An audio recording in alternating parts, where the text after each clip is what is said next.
Welcome to Running Down the Clock, where we break down all of this week's big news, events, and controversies from the National Football League. Over the next 45 minutes, we will give you basic fan perspective and opinion on the most important stories and moments happening now. So, let's start the clock.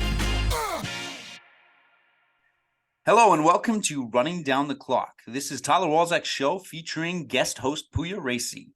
Thank you for joining us today. Tyler, thank you so much for having me on your show once again, as I do every week. I don't know if you're taking a shot at me because that's a shot. That's a shot. Maybe you should put your mouth a little closer to the microphone because you're a little quiet on that shot. Oh, I'm screaming. I apologize, everybody. Maybe you could fix that in post kindly. No, you're actually very quiet. So we all know when you're screaming. That was not screaming. Okay. We're starting off with shots. So speaking of shots, let's go back to Thursday. And I know you take a lot of shots as our guy, Kirk Cousins. Yeah, because he fucking stinks. I hate him. Now, he had the biggest comeback in NFL history on that Thursday. His team did. Well, I think they're the Minnesota Kirk Cousins, are they not? No, they are not. No? He threw a pick six in the first half. He's part of the reason they were down so big. But, he motivated the team. He motivated Dalvin Cook to get that, 70, 80 or 60-yard run to... No, he did not. Patrick Peterson, their defensive back, is the one who did the motivation at halftime. Did you hear his halftime speech? Or did you hear about it? No, I didn't. So he's a defensive back for the Minnesota Vikings. He was with the Arizona Cardinals for the longest time. All-pro defensive back.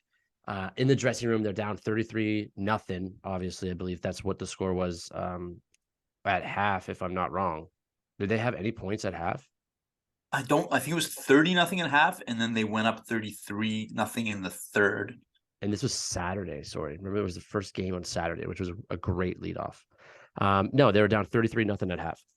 So in the locker room, Patrick Peterson just stands up and says, because the coach told this story, said he'll never forget it, stand up and says, hey, offense, listen, we'll stop them now. All we need is 5 touchdowns. It's easy. It's just that easy. And then they go out and score 5 touchdowns. What was the Thursday game? I'm mixing this up. What was the Thursday game? Thursday was the Niners Seahawks. Right. Yes. Yeah. Okay. Which also wasn't a bad game. I mean, it's kind of Niners all the way. It was Niners all the way. Close, but they never really had a shot. But back to the Kirk Cousins thing. So an odd stat I saw on Instagram was the last time an NFL team in the regular season came back from a 24-point deficit was Week 7 of 2015, and that was your boy, Kirk Cousins, for the Washington then Redskins against the Tampa Bay Bucks. And they call that the "you like that" game. That's that you like that game when he's running through the hallways screaming like an idiot. Yeah. That's because he was the reason that he had to say that was because people were shitting all over him about how bad he was the first 8 weeks before that. That's why they call it the "you like that" game, because he was so angry that he was being portrayed as a bad quarterback that he had to come out to the media and be like, "You like that?" Do you know who he is? He's the guy that's successful because everybody has to work that much harder to their fullest potential when he's out there. And he brings out the best in people that way. That's a horrible way to bring out the best in people. You have to be so bad that everybody knows that they have to work harder. That's like the person at your job that everybody fucking hates. Because if we just got rid of him, we would just be better naturally. No, you'd lose the motivation to be better because you'd just get complacent. You'd take it easy. The Super Bowl is not motivation enough. For 31 teams, it isn't. So he had 1, 2, 3, 4 throwing touchdowns, and I bet fantasy people fucking loved that. Oh yeah, but I also on the other side, there were some bad fumbles. Yeah. There was some picks. The Colts, they did get some breaks in that game. Oh, yeah. In the first half, specifically, they got a pick 6, from their defense. They had a good kick return, I believe. And so I heard a different stat, which is probably going to hurt our boy Frank, or Jeff Saturday for sure, is on his way out. I don't believe he gets to keep his job. after the season's over. But Frank Reich, I believe, The old coach. the old coach, had one of the biggest comebacks, and then Jeff Saturday came in and has the biggest a losing side of that comeback, which does not look good for Jeff Saturday. That's like it's got to like. Do you see any way he keeps his job? Would you want him to keep his job if you were a fan? No, but again, we talked about this before. We don't know the reasoning behind getting him as a coach. It was just to hype up the players, keep morale up in a losing season, a season where they didn't really think they're going anywhere. You think the You know, morale's high? You think the morale's high right now? I don't think so, but I think that was the attempt because they were looked at it from we're losing anyway. We're probably not going to win out their season with Frank Reich.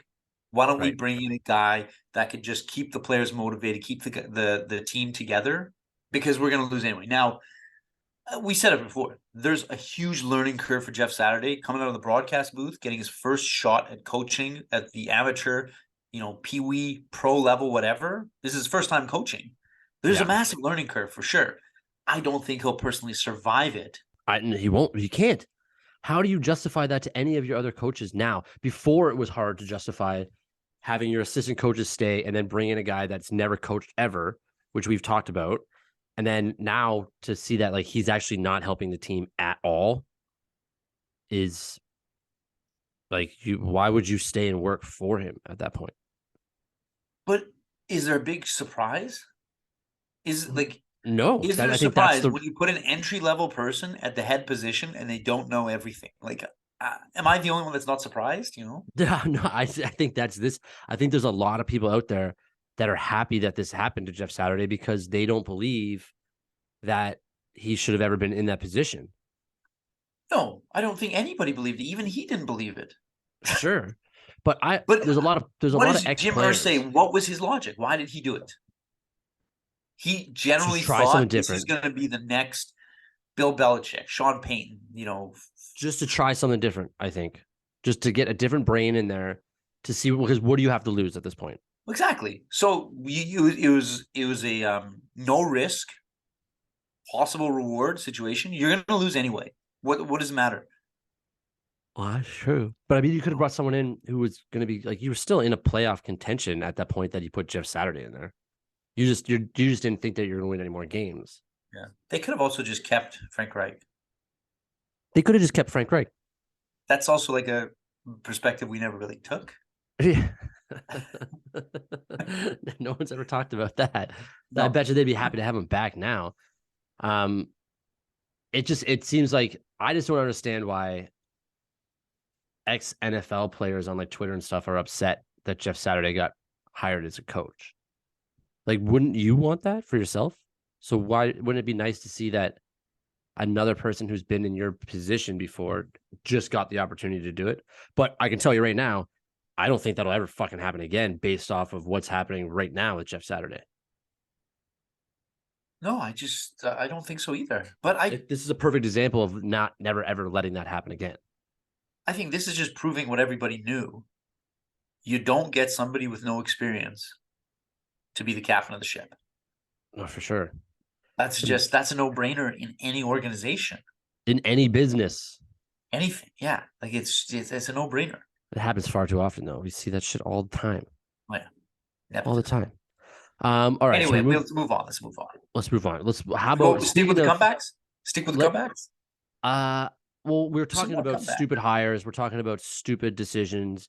Let's move on to one of the dumbest fucking plays I've ever seen in my entire life by a franchise that you would never, ever, ever, ever guess in a million years would be the ones that made this mistake. Can I take a timeout just to bring up one point? Go. I would imagine, and I have no way of knowing this, but Bill Belichick, his first rule of Patriots football must be don't play stupid football. I don't care what the second rule is. The number one rule I can only imagine of his is don't play stupid football. Don't take risky plays. Don't do anything stupid. Just play smart, good, fundamental football. That's what I imagine his thing must be. And after that game, Nobody really cared about anything except what was Bill Belichick's reaction to the end of that game. Now, fill everybody in on that game. That's all I care about is what, like, I watched the replay. I watched the game. I was like, what the fuck just happened? Like, what? What are they doing? And I had to like look twice. I'm like, the game is tied. Why are you doing this? And then after the game, I was like, okay, well, now I'm very interested to see how this unfolds. Like, you got to think that someone's getting fired, someone's losing their jobs, but it's Ramondre Stevenson who makes the first stupid decision to um, hurdle it back to Jacoby Myers. And then it could have ended there at Jacoby Myers just being like, just go down. And you can see Mac Jones saying, go down, go down, go down in the background. Like, what are you doing? This is stupid. And then Myers throws it to Mac Jones or near Mac Jones, gets intercepted by Chandler Jones. Chandler Jones. My favorite part about it is that he then takes a direct path straight at Mac Jones. There was no trying to get around him, no avoiding him and just running to the pylon. He made a choice to destroy Mac Jones. That's my favorite part about the play. I just love there's the only thing those two share is a last name, but there's nothing similar about them. Nothing similar about them. Look at Mac Jones' physique. Chandler Jones, his older brother, is UFC undefeated. He's I don't know if he's champion right now, but yeah, his oldest brother, another former NFL player, Super Bowl winning player. Apparently, those three brothers, they grew up wrestlers, like wrestling Greco-Roman. The dad just had enough of them fighting that he bought a wrestling mat and just put it in the basement of their house. And the three brothers just wrestled after school every day, get out their aggression. Can you imagine those three in the house? They're probably just smashing every bit of furniture. Also probably huge. Oh yeah, they were big boys, and so the dad just he had enough. They're all wrestlers in school, so he just put a mat down there, made a professional wrestling ring, and they just wrestled. That was their thing. That's hilarious. And now years of that leading up to him just crushing Mac Jones. Out of probably 18 years of those guys just beating the shit out of each other, the person who gets screwed the most over by that is Mac Jones. Now, okay, so anyways, he scores a touchdown, game's over, Raiders win against the Patriots who never make mistakes like that. I would have thought that Jacoby Myers would have just jumped over the stands and left with the regular crowd, the regular citizens, got an Uber on a bus and just went home in full gear just to avoid having to go in and look Bill Belichick in the eyes, because there's no excuse for that. No excuse for that. Did you hear what he said? Did you hear what he said after the game? What did he say? So he tried to justify what he did. And he said, it's obviously it's my fault. The plan was to run the ball and go into overtime. I was trying to be a hero. And I looked and I thought I saw Mac Jones open. Now, let's just say, even if he saw Mac Jones open, let's take a look at that sentence. I thought. There's the problematic part about it. Is you thought doesn't mean that I saw would have been the right way. But I thought he saw a wide open Patriots player. The problematic part of that as well is the player he's talking about is Mac Jones. So even if you saw Mac Jones open, even if you thought that you saw Mac Jones open, what the fuck is Mac Jones going to do when he catches that ball? He's going to run through 11 guys. You're giving it to him 15 yards further back than where you are. Worst case scenario is exactly what happened. You're putting him in a worse position. The only guy that you want Mac Jones running that ball over is maybe the kicker. That's it. On your whole roster, you'd probably take Mac Jones over the kicker. Maybe. That's it. Yeah. Any other player, I'd rather give the ball to any other player on that team. If Mac Jones catches that ball, he gets absolutely hammered by Chandler Jones, who is right there. It's just going to be the exact same play. It's going to be the exact same play. Exact same play. Pick up the ball from Mac Jones on the ground, running in from the score. No difference. Even if he's open and he catches the ball, okay, that's one thing. He's still going to get fucking hammered by Chandler Jones. This exact play, there was no good that he screwed Mac Jones over the most based on that horrible, horrible play. I would have thought that Bill Belichick, which is why I'm benching those two guys for the rest of the season. They are 6-7 or something like that. They're 7-8. No, they have to be 6-7 or 6-8. They're 6-8 right now. So that play might have cost them the playoffs. That play One single probably play, did. That which play you may never probably did. see again in your lifetime. A walk-off touchdown for a defensive player intercepting, which I guess they call it a fumble, off a backwards pass. You may never see that again. No, there's no reason we should ever see that play again, unless you're down 6 and you have But to. then it's not a walk-off TD. That's not a walk-off touchdown. Yeah, you're right. No. That's probably the dumbest play I've ever seen in the history. They're 7-7 right now. Sorry. So they're in 8th spot. They're not in a playoff spot, but that probably will. It's a huge problem for them getting into the playoffs. Now, so, go ahead. Go. Say what you gotta say. As much as you think like the fear of like having to deal with Bill Belichick that day, I heard a story from Julian Edelman one time. He was describing like he made a bad drop, ran the wrong route, bad drop. And he said, you think Bill Belichick after the game will kind of rip into you? No, that's not the way he does it. He waits until the next team meeting and he puts the play up on the board in front of everybody and he just goes through it. And then he rewinds it 5 times. You'll watch it. And then he's just sitting there to himself, watching it in front of everybody, just shaking his head, rewinding it, playing it, rewinding it, playing it. And he says the humiliation and embarrassment from that is far worse than getting chewed out by him. It's far worse.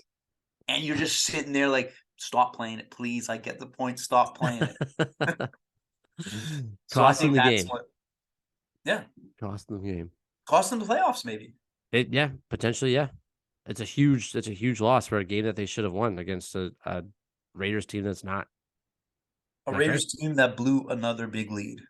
It's not great. I mean, they didn't blow it in the end because they were gifted a TD, but yeah. Do you want to talk about another upset that happened on the weekend? That also was a walk-off touchdown to win the game. Are we talking our junior Lions, the Jaguars? Yeah, that's actually the best. I think our most accurate, like hot take prediction was the Jacksonville Jaguars being good this year. I think we nailed it. Yeah, they could win the division. When you throw out 25 hot takes and one comes to reality, it's not that good of a record. Something's got to stick. Something has to stick. Something has to stick, and that's what stuck. Did not every game more or less go your Detroit Lions way this weekend? It was a great weekend for the Lions. A great weekend for the Lions. Yeah. We could have lost that game. The old Lions would have lost that game because the Jets had the ball and they were driving with like a minute left on the clock, whatever. And the Lions were giving up big chunks of plays. And it could have easily been a loss if they had gotten the Jets had a field goal to win the game at the end and they missed it. So, but it was, oh man, that is brand new Lions, man. This Lions team is watch out for them. Watch out for them in the playoffs. I read a fucking article today. Some idiot on Bleacher Report said there's like 5 teams that should be losing instead of wanting to get into playoffs because of their draft picks. And he had the Lions on there and he's talking about how like, well, the Lions would be better off to have a high pick to get a quarterback for the future. And there's 2 fucking dumb things about that. One, it's tough to justify getting rid of Jared Goff right now. I know that they could save $20 million by letting him go, but you can also make the playoffs if you don't let him go. And then 2, we have the LA Rams pick that's going to be top 5. So why don't we make the playoffs and get a top 5 pick? Like everything I wanted to do was just like kind of find out this guy's email and be like, dude, what are you talking about? This doesn't make any sense. You've done no research. Yeah. I like them taking a quarterback to sit behind Jared Goff for another 100%. season or 2. 100%. I think it's really risky that you just put quarterbacks in right away. I don't like it. I hate that teams do it because then you give the fan base and the media the chance to break him down and rip him apart before he even gets good. Yeah. And 2, like just have him sit back and learn. NFL is a different game than college. It's a lot harder. Everybody is supposed to be there. So it's like you have to let these guys learn. You can't just throw them away. Like Zach Wilson's probably the best case scenario of that now. Like if he just had sat and learned the system a bit more, learned behind somebody else, he probably wouldn't be getting run out of town right now. Yeah, like a lot of sports is psychological, and I think there's also the psychological aspect of the learning, how to Yeah, be a pro, one hundred to percent. change your attitude and perspective. Coming in, a lot of these guys, they're the fucking man, Yeah, and now you're coming in, you're actually nobody. Like you can lose, you have a little bit of power at first because you're the starting quarterback, but that can fade so quickly. very quickly. The minute you That lose your first team, overall pick you had, coming in as the first overall pick, that Heisman Trophy you came in with, they buy you some time yeah, for sure, but that runs out. and it runs out quicker and quicker seemingly each season. Like there's always like we're back to the Jaguars a little bit with like Trevor Lawrence. Like this is his second season, but he kind of has a scapegoat because he had a shitty fucking coach last year. And one of the players after the game, Rayshon Jenkins, he had 18 tackles, passes deflected, and two passes deflected, and two interceptions. And he said the reason he credits his play and the play of the team is coaching. I'm just going to be upfront. We're a way smarter team now. So For sure. like, and everyone noticed it, but we're lucky that Trevor Lawrence didn't get totally screwed over by that coach and have his entire confidence, everything ripped apart and kind of just I same think way Zach Wilson's happening. he's only now starting to show that he's a good player. Oh yeah, he's picking it up and he's Starting picking to it up get going quickly. now. He He had is the one bad reason. fumble. Yeah, but he's the reason they're like showing this Yeah. life. I think everyone Him and believes in Jones, that's a him. good connection. Doug Peterson is super awesome. A great coach for them to have. He'll be with that team for a while because also the expectations in Jacksonville are low, just like they are in Detroit. Like Detroit, like right now, as a fan of Detroit, I expect to make the playoffs. Now, I know that there's a lot of things that need to happen. The Giants and the Redskins, oops, sorry, uh, the Commanders, sorry about that. The Commanders and the Giants have to lose, I think, two more games or one more game each, and the Lions have to win out, and Seahawks have to lose another game.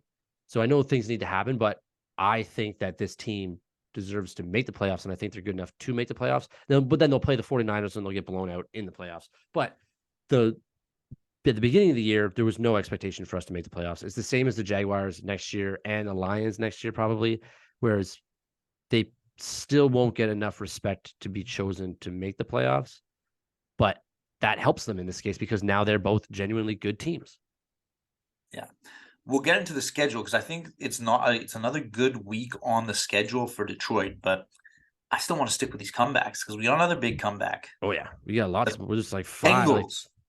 the Bengals. Yeah. Oh, Now, what Tom Tom Brady? Brady is not looking good. He stinks. He looks like an old man out there, and it's Yeah. because he is an old man out there. Was his whole power Giselle? Was that the secret? It Was that his seems like muse? behind every powerful man, there's a powerful woman, and that Yeah. is reigning true right now It's, with Tom Brady. somehow he's still in the playoff spot. Ah, man, that is the shitty part about it is like the, they the Buccaneers are going to make the playoffs, and then they can go on one of those stupid playoff runs and potentially screw everything up all year. And they've been shitty; they shouldn't be in the playoffs.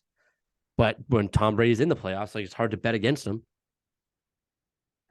It's I hard to bet still like against to him. see history. I still want to see him get 8, but I don't think it's happening, regardless if he gets the playoffs or not. The way that team is playing, Oh, they're bad. yeah, it's not. They're It's not bad, good. and like people are talking about where Tom's going to play next year.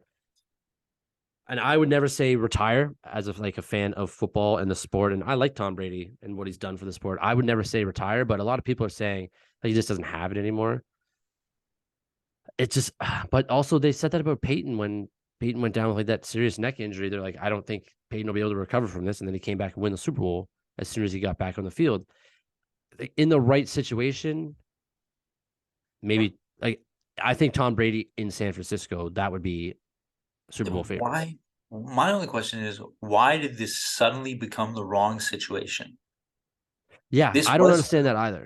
this Tampa Bay team was the right situation, and then suddenly, without that much of a change, it became the wrong situation. Yeah, I don't understand that either because they had, I think it's essentially the same team that won the Super Bowl. You lose a couple players like Ndamukong Suh is gone, and some guys have left, but Gronk obviously is gone as well. But you're right. Like, why is this now? The receivers are good, aren't they? The offensive line's not great, but has Tom He Brady gets the ball had out a quick great anyway. offensive line his entire career? Like, he must have had some seasons where he's won and been successful, and the offensive line's just been like mediocre. He gets the ball out quick anyway. He's not relying on them to buy him that much time. Yeah. So what the hell's going on? Like, they're up 17-0 against the Bengals. So that's who I want to talk about, the Bengals. I Well, think that's the the team we should be Bengals. talking about. I like the Bengals. They are doing what they did last year. They're getting hot at the right time. Oh yeah. And their They're defense is playing quietly amazing. they're quietly snuck up to number one in their division because they were never there at any point this season. Yeah. And now suddenly they're there, leading into the home stretch of the season, and he can beat Mahomes. Oh yeah.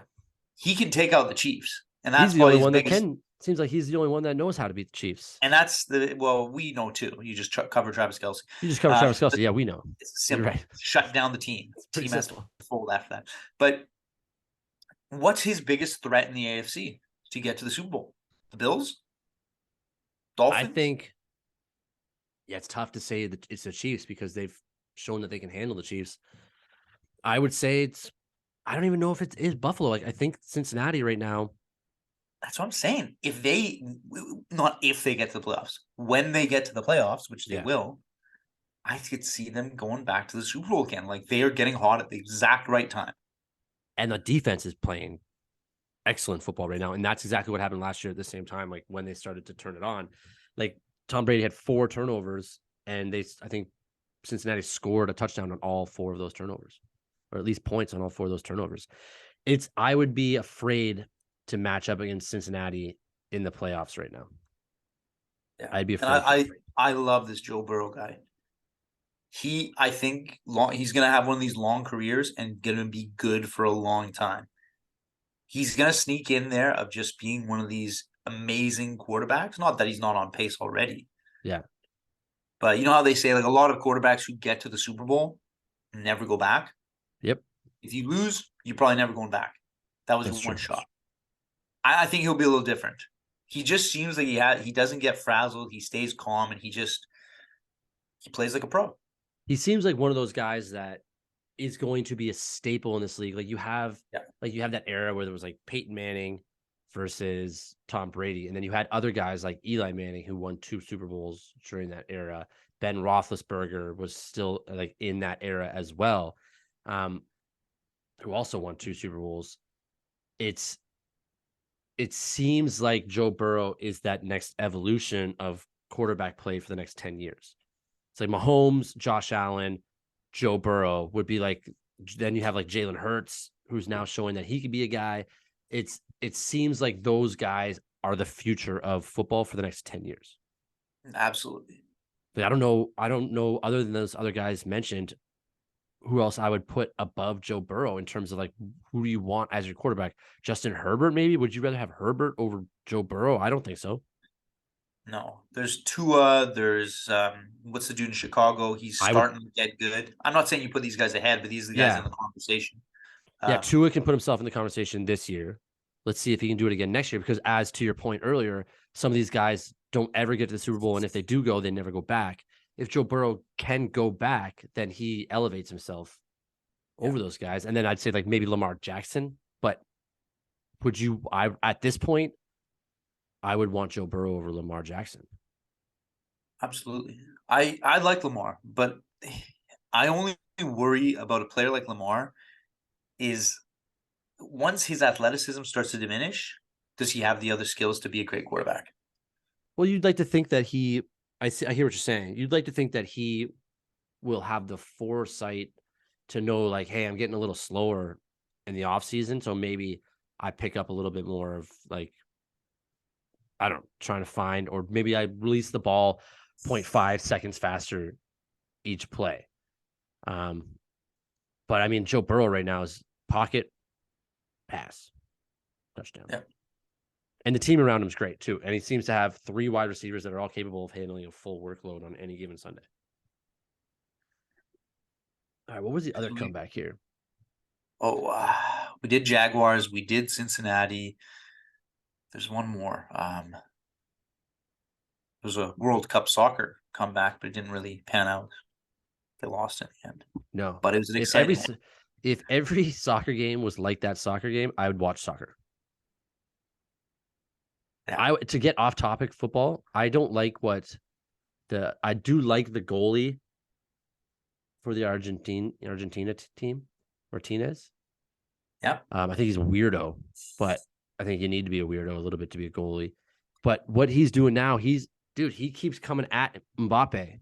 Have you seen this? Like in the dressing room, he has like a little silence for Mbappe, and then at the parade, he's wearing a baby's doll with Mbappe's face on it. You know what? Who that's going to create? You know who's going to take that as an insult and just be better for the rest of his career? Who takes it personally? Mbappe. Yeah. Why would you like? I don't care. Like, I bet he doesn't care if he pisses Mbappe off either. But all you're doing is creating a bigger legendary status if Mbappe comes back and just says, "Yeah, remember that goalie from Argentina that kept poking at me after they won? Yeah, fuck that guy. I'm back on top." Yeah. I always like to know those are the people I why. root for. I always like to know why somebody starts the shit, right? Like why? Yeah. Do you remember the Tyrann Mathieu Tom Brady thing in the Super Bowl? No. Oh, yes. Yes. Yes. I Yeah. do remember that. Yeah. Because apparently, like it seemed like at first um Tyrann Mathieu Tom Brady was starting shit with Tyrann, but I think I heard the story that it was actually Tom Brady like said I meant nothing by it, and Tyrann Mathieu says to him like, "Oh, get fucked" or something. And he's like, "Really?" And so he started ripping into him, and like Yeah. he's went back and forth. But Like, there's certain people that have greatness that you don't poke at like this. Like, it's the Jordan meme where it just goes, and I took that personally, and then I yeah, but shredded. the difference between them is they like national teams don't see each other that much. Like Argentina's not going to see France much again in No, I that get that. capacity, right? Like it's not like you're playing in the same league regularly. So it's not the same way of you're facing this guy 2 times a year, 3 times a year, or something. Like I get that it's not the same thing as like in the NFL of you know that for divisional sure, rival. for sure. But at the same time, why are you poking a guy that is a killer? I don't know. You're just I making only him want to be justify it better. with this. This is his moment to carry out however he wishes. So carry it out a different, like, make it about you and your team. You're making it about you versus Mbappe, which is going to You're lose. It's going to that almost is going to lose for you. how he just won. Sure, but more people are going to remember Mbappe than they are going to remember him. I don't know. He's become pretty memorable with that celebration when he got his glove trophy. Yeah, what was that all about too? I don't get that. Again, I think that he's like a character and fun to watch. I just don't like. I think there's something weird in his brain. Sure, he might be an odd guy, but apparently the story there was that the French fans booed him, so that was kind of his fuck you to the French fans. Oh, really? Yeah. Okay, You know what it is? I like that. And as soon as I say this, I feel like you'll maybe jump on his side a little more. All of these moves, you know what they are? They're spite. They're spite moves. Well, He's doing them solely out of spite. What is he spiting Mbappe for? The guy's celebrating scoring 4 goals on him. He scored 4 goals on him. Yeah. He should be celebrating that. Not when he walks away with the trophies.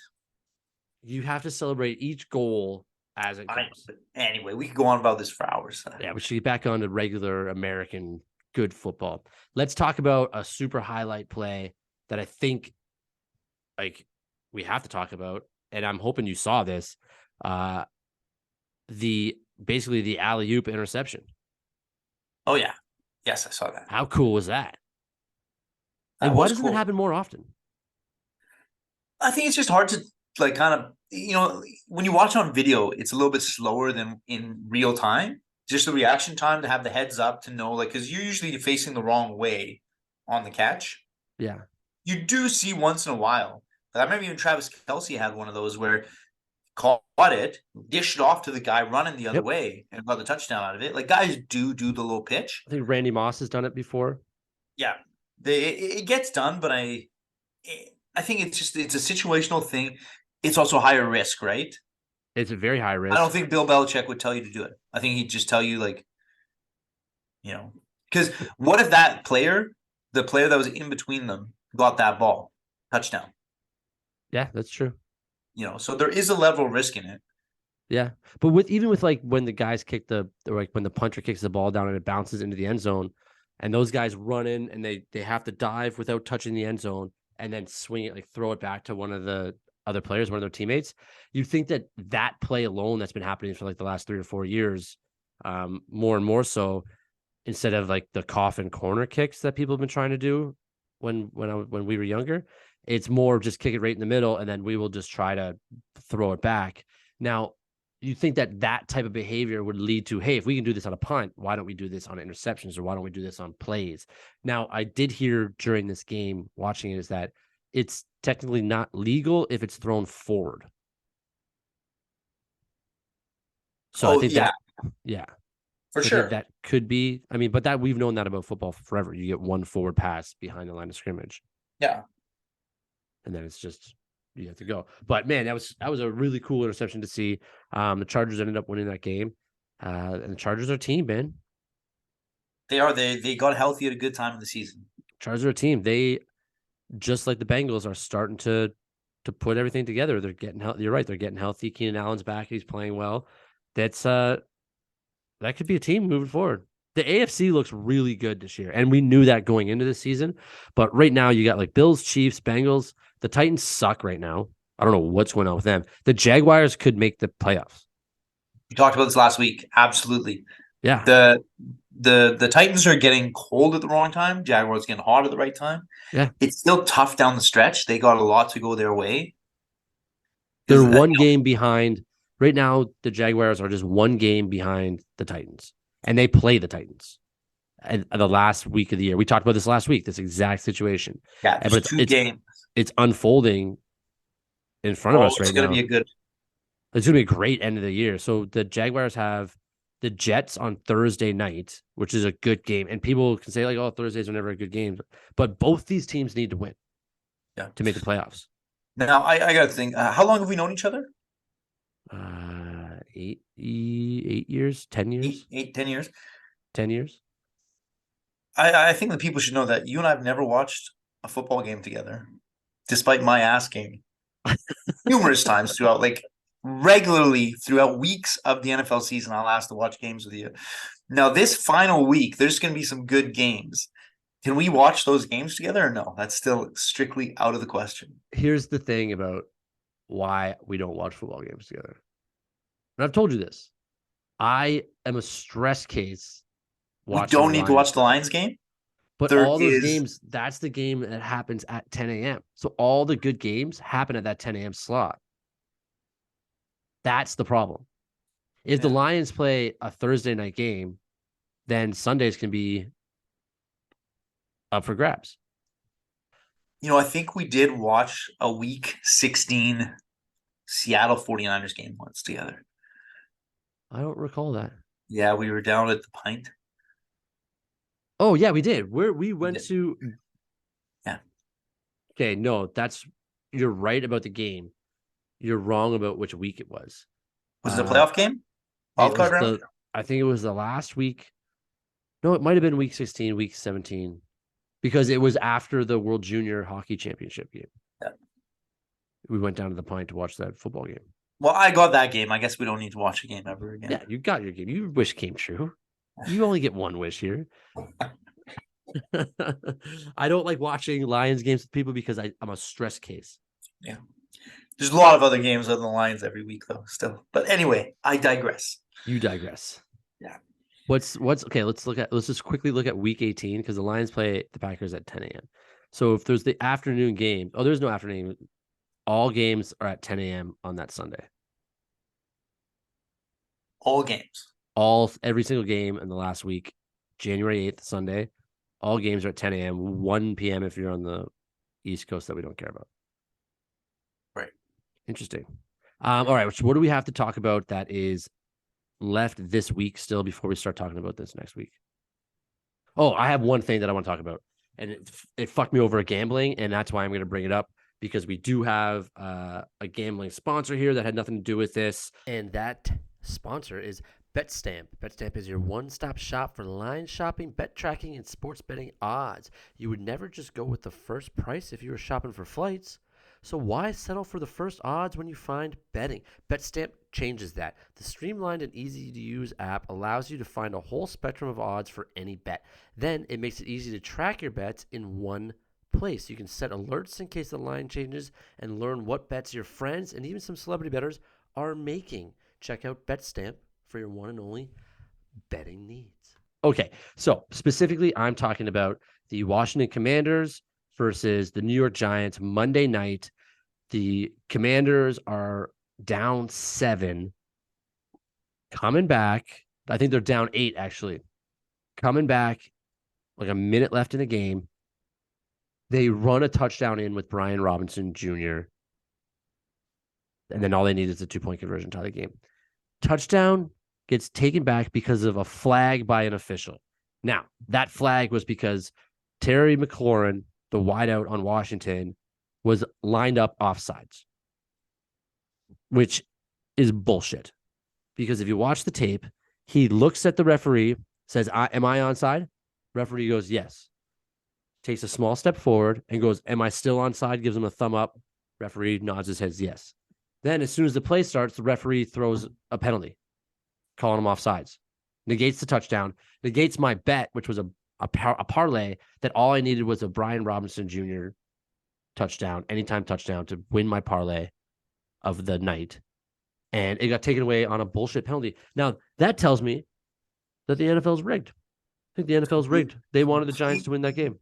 Completely rigged against you and your bets. I think they check with the betting sites who you bet on. I think they want the Giants in the playoffs, and that's what happened there. I think they have one of those AI things that just scans the airwaves to see who's talking about the NFL. And if you shit talk the NFL like we have a few times, they just turn it against you. They know. There's people all across the world that the NFL is calling games against just to spike their bets. That's the system they've got set up. And you know what I just did? I just lost you next week's bet. Yeah, what the hell? All right, let's talk about next week. Because we have some great games coming up. Let's just get into some. So let's talk Thursday night. Jaguars in New York. This doesn't affect the Lions. This does not affect the Lions at all. No. AFC game.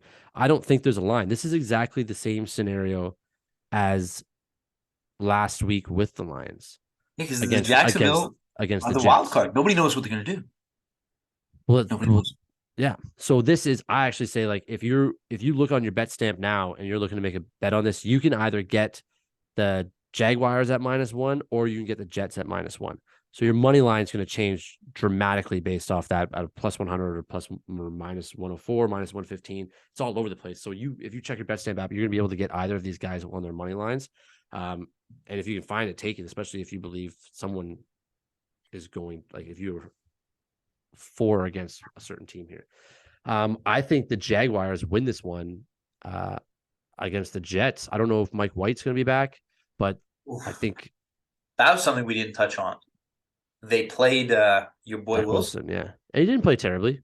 Oh. He kept throwing up lame ducks. Like the Lions defense should have been a little bit better than what they were, but it's not like Zach Wilson. He didn't lose that game for them.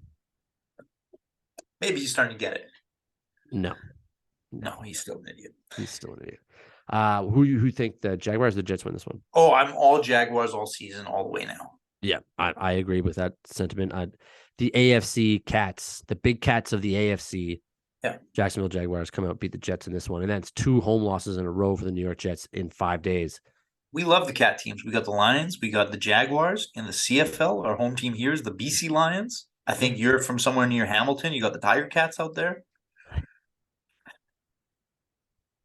Most people probably don't know about CFL teams, but I would say those are the 2 cat teams in the CFL, the Tiger Cats and the Lions. And then the rest of the 8 teams are just like the Blue Bombers or something, right?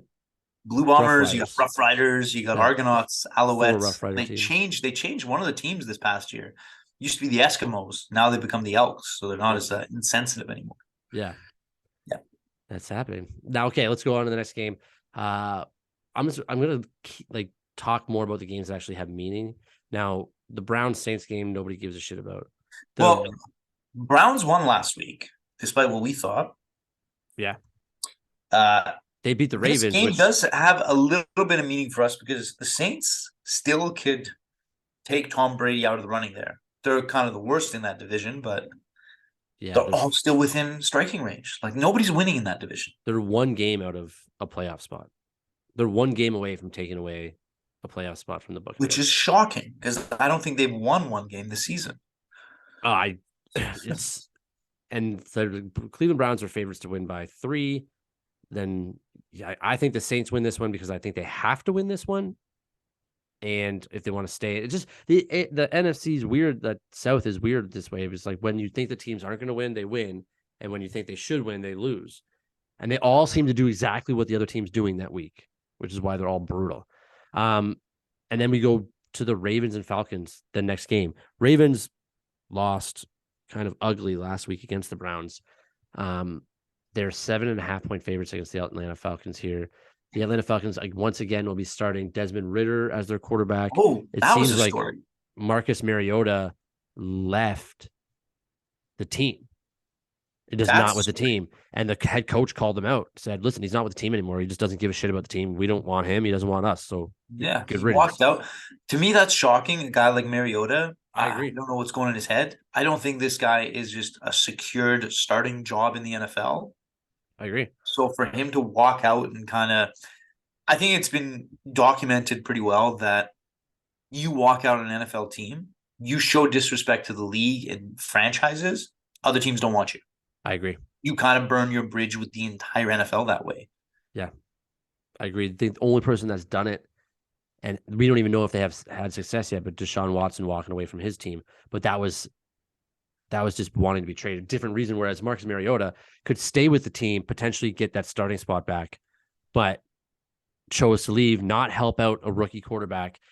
And then that tells me that he's not able to be a backup quarterback in this league either if he's not willing to help a team in any way or No, scenario possible. that's So I agree with you. I think that you walk out on this team in that situation where you just don't want to sit on the bench behind somebody, then why would anyone put you on the bench to sit behind anyone? Because you're he not a also starter in seemed, this league. he also seemed like a good attitude kind of guy. I'm I thought so surprised. too. Yeah. I thought so too. I'm surprised by that. Yeah, Maybe it's just something we don't know about and we're just for talking. sure. Yeah. But The other big game at until that time. they come out and tell us that, how the hell are we supposed to know? They don't let us in the dressing Oh, room. we make it up. We make We it just up. make it up. We make it up. We got Done it my whole Patriots life. Bengals. Patriots Bengals in New England. That's a big game, actually. 3.5-point favorites. The Bengals are in New England. Now, some of these games are wildly cold. Oh yeah. Wildly cold. Oh yeah. So, like this, I don't think this one is one of those ones, which is alarming to me because it's in New England. But like when we start talking about these games, like that Baltimore Atlanta game is going to be minus 13 degrees Celsius. Oh. That's cold. That's cold. Okay, Another so big game for you. Big game for you. Maybe the biggest game for you outside of the Lions actually playing. The Chiefs and the Seahawks. yes, and that's also in Kansas City. It's going to be minus 21 degrees Celsius. That's insanely cold. Insanely cold. Now, I need the Chiefs to win here. Oh yeah. And I think they're the hands down favorites. I Nine think and a a half little point bit. favorites. I think a little bit of the Geno. As much as I like the guy and I still wish him success, I think a little bit of the the lore, the aura, whatever you want to call it, the luck, it's starting to wear away. I agree, which is unfortunate because like you said, he's one I of our don't think he's guys playing badly. I No, don't. I he's wouldn't not. say he's like It's just it's being not shit. winning anymore. And once you stop No. winning, things like that, like the subtleties of a good story, all kind of go away. Well, it's also people probably take him serious. Like they took him seriously. Like, hey, this isn't just. Once you have a little bit of success like that, people say, okay, well, this is guy is not a joke. Yeah, They'll play a little harder and try and bring you down. But yeah, it's unfortunate, but it is kind of happening in Seattle. But hopefully it's good for me. Like, Yeah. let's go Chiefs. Now, I know you don't ever really want to say this, but I think you're also a Vikings fan this weekend because you need them to beat the Giants. The Vikings have locked up the division, so there's no hope for them to lose. Doesn't matter if they lose, but you need them beating the Giants, don't you? I will be cheering for Kirk Cousins this week. That's all I've ever wanted here. I can retire from this show. I'm done. I'm out. I will be hoping, wishing, praying, and excitedly cheering for Kirk Cousins to not throw the ball away and win this game.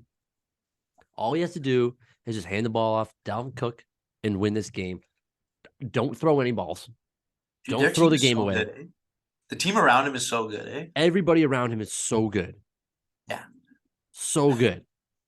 But Just that's don't- also a Seattle. Sorry, that's also a 49ers thing right now. And not to take a shot at Brock Purdy. He's just an unproven. But the team around him is so good. Yeah. They could put anybody back there. They could put Kirk Cousins back there and still be a pretty good 49ers team. Yeah. And that is a shot at Kirk Cousins. If we're not. I know. Okay, good. Wait, did you have the Bengals winning or the Patriots winning that game before we moved on? You know, I could actually, I'm going to take the Bengals, but I very much could see the Patriots pulling an upset here just because the Bengals have kind of won a few in a row here. They might get a little bit comfortable. And the Patriots, after that, like knowing anything I know about the Patriots organization, they're not taking that loss lightly. No, there is got to be to play perfectly, like, yeah, perfect football in New England, in an uncomfortable stadium, in the freezing tundra of Foxborough. Ugh. Ugh. The Lions Panthers. So we're also rooting for the Lions here, obviously. We're Lions guys, but we're Lions. Panthers need to win. They need to win too because they're a bit of a wild card in the games they win and the games they lose. Yeah, and they did us a favor by beating the Seahawks a couple weeks ago, and now they need a favor to lie down and let the bigger cat win. Yeah, just let the big cats win. Let the big cats win. Now, I don't know because I can see this being one of the old Lions. This game I'd be like really worried about. I think they should win this one, but the Panthers also they're second in the NFC South right now. Like if they win this game, that's the worst. Any other team in any other division would be leading that division. Oh except the Texans, outside of the Texans. It's just unbelievable. So I don't know. Let's just go Lions.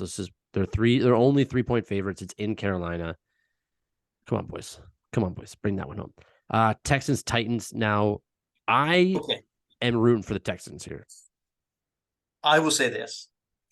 If the Texans can pull off a win here, the Titans, they're officially done. They are exactly what we predicted them to be, just a trash team. Yeah. And I still think they are. I was shocked that they had this many wins. It's all on Derrick Henry's back. Yeah. That's all it is. It's Derrick Henry. Yeah. And he's huge. You can't stop him. Like, he's massive. Watching him run the ball is like, oh my God. You know? Yeah. But still, like, I wouldn't, if I was a cornerback that weighed 180 pounds, I wouldn't want to tackle him. I wouldn't want him anywhere near me.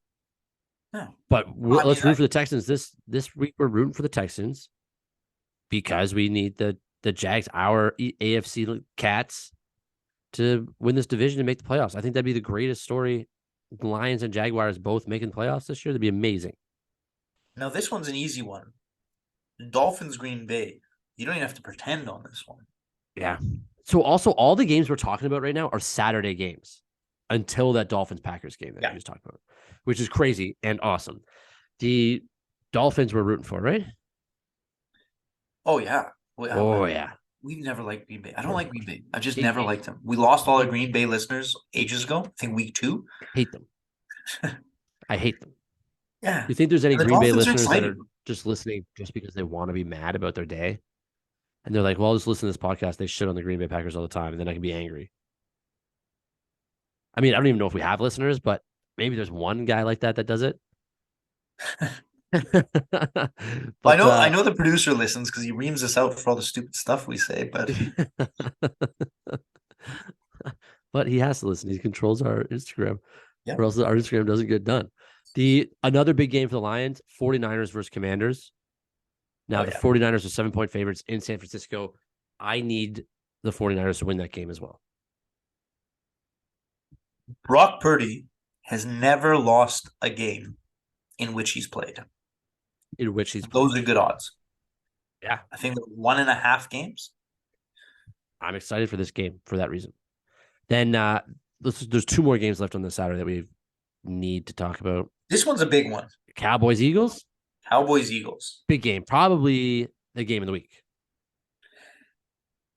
I don't. In terms of it should be good, but I don't think Jalen Hurts is going to play.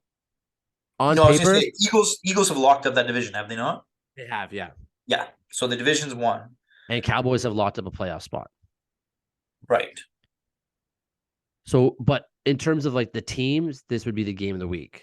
Like this is a matchup that the NFL would be like, with those 2 teams being good, just licking their lips. Like we're making a ton of money off this game. But the fact that neither of them really have anything to play for but pride.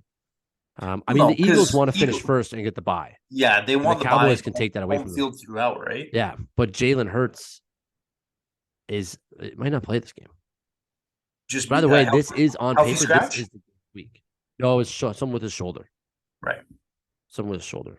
But Dallas is favored to win this game by 4.5 points. It's a division game. Those are usually the overs have not been hitting. If you go to your BetStamp app and do some research, the overs have not been hitting as much in divisional games this year compared to the last few years. This over is 46.5, which is high, and 4-point favorites for the Dallas Cowboys at home. I would say the under, and I think I might take the Cowboys on this just because at home, usually the division team gets it done. Yeah, I'll take the tie because I just don't care. The next game is also kind of meaningless. Yes. But no, I'm going to say the Raiders Steelers. The only storyline for this game is, can the Steelers coach continue his streak of non-losing seasons? Yeah, that's exactly right. That's all. The Raiders are 7-7. No, they're 6-8 right now. The Raiders aren't going to make the playoffs. No, they're not, because the Chargers got hot. So that's. Yeah, I mean, Chargers and Dolphins are in the last 2 playoff spots. Yeah, they're not going to overtake any of them. No. And the Steelers are, I think, last in their division. The Steelers are last in their division. Browns or Steelers? Steelers now, I guess. They're both 6-8. No, Steelers are last in their division. Yeah. Yeah. So that's all they're playing for. Your coach's record. That's it. Which is that? I hope I mean, I would be cool to see him never have a season where he finishes under 500. No, I like him as a coach. Yeah, good coach. Good coach. He did have that one dodgy thing where he what? Stepped on the field and. Oh yeah, pushed up. You're like, yeah, I remember that. He didn't push a player, but he got. No, he got in the way. Yeah, he got in the way. He did get out. He claims that he was watching the play on the the Jumbotron, Titantron, whatever you want to call it. Yeah. And he thought the guy was running down the opposite sideline, and then he saw himself in the picture last second, and he just jumped out of the way. But who knows? Great tactical move. Yeah. So we talked on the Sunday game. Sunday, there's only 3 games. The Packers, Dolphins, which we're going for the Dolphins. Fuck the Packers. Cardinals, Buccaneers. That game only matters to That's the last game. So, but that's a huge game for the Bucs and for Tom Brady. Huge game for the Bucs. Especially because it's the last game of the weekend, right? Like of the weekend until Monday night. So the Bucs will know, like, hey, if we don't win this game, we're not in first place anymore. Yeah. But also, if they can't beat Arizona, there's no way they can go anywhere. No, Arizona stinks. Arizona's one of the worst teams in the league. It's bad this year. Real bad. They're bad. I don't know why. I know why. They don't have good coaching. They burn their bridge with their quarterback. They're just not playing well. It's pretty obvious you watch them. Like nothing really is going right for them. No, they're a bad team. Yeah. I think their coach is gone and then the offseason. I think so too. And I think he should be. I think they'll probably, when the coach goes, they'll probably want to switch up a lot of the player personnel, maybe the quarterback, and kind of break it all down and rebuild. Rams Broncos is also on Sunday. The Sunday games aren't great.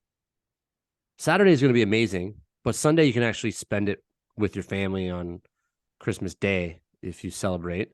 And that's just like, it makes it kind of easy. But there's also a ton of basketball games on Sunday. Yeah. Ton of basketball games. But we don't talk about those here. Then Monday night, Boxing Day, Colts, Chargers. Whoa. A lot of our listeners might be American. I don't think they do Boxing Day. Yeah. So American listeners, I love that you say a lot of our listeners, like, okay, so 3 of our 5 you think are American? I don't know. Yeah, I don't know if there's any listeners. It so, might be in Europe, Asia, and Africa for all we know. Hey, listeners, if you are in the States, the Boxing Day is the day after Christmas when you put all your shit in boxes and back into the storage space down in your apartment or Is that why it's called Boxing Day? basement. I don't know. I assume that. Isn't that what you do? You just box up stuff? I never put it out to begin with. Just bypass the whole process. Yeah, no, I know that about you. I'm the most efficient guy you know. So that game, Colts Chargers, it's important to the Chargers they have to win. But I don't think the Colts have anything to play for anymore except for pride, and that kind of went away when they. Well, no, that's Jeff Saturday trying to save his job. Oh, his job is over. There's one thing we didn't talk about. His job can't be saved. There's one thing we didn't talk about that game, the Colts. Matt Ryan. Yeah. That 28-3. That's got to still haunt him. He gave up another huge. Here's the thing: did he give it up? He doesn't play defense. Doesn't matter whether he gave it up himself. Just he's the leader of that. He's the face of the team when you're the quarterback. And to just be on that, like, you must be thinking, like, I can't win it. Like, it just doesn't matter. But he did throw some picks. He didn't. He did have some fumbles. He did give the ball up. Yeah. He didn't throw any picks, though. Didn't he? No. Not an interception? He didn't throw any interceptions that game. What was it, a fumble? 2 fumbles? I don't know if it was. I think he fumbled the ball once or twice. But no interceptions. Anyway. He doesn't play defense. He doesn't play defense. I know, but I'm just saying, to be the guy on 2 of the NFL's most historic, like the wrong side of the comebacks. Yeah. That's got to be demoralizing. Sure does. Now, this has to be the end of his career, no? The only thing I see is him staying on as a backup somewhere as kind of a mentor role. I don't even know if he'd do that unless he thinks that he can still play, but I don't see him as a starting. This is his last year as a starting quarterback. Yeah. He even got benched in the middle of this year. He did. But he got benched. He got benched by the coach that got fired, and then the new coach came in and put him back in. Yeah, that's true. Yeah. Yeah. So I don't know. So again, these are decisions that maybe don't look great on Jeff Saturday. Yeah. Well, I mean, especially, I don't like, if you're the Colts, why wouldn't you just look to your youth in quarterbacks and just give them experience now? What are you playing for? Yeah. You're not playing for Matt Ryan's legacy. You're not playing for anything. They also just shut down Jonathan Taylor for the rest of the year. Yeah, he did not have a good year. No, bad year. May as well shut him down. You don't want to hurt him for next year. Start his year off bad, but ankle sprain, they just decided to shut him down. He ruined me for my fantasy playoff spots, but that we do not care about here. Nobody cares about anybody's fantasy team. I got nothing left to say for this week. What about you? No, I just want to thank everybody for listening to your show, and I hope they'll be back to tune into you again next week. Thank you, listeners.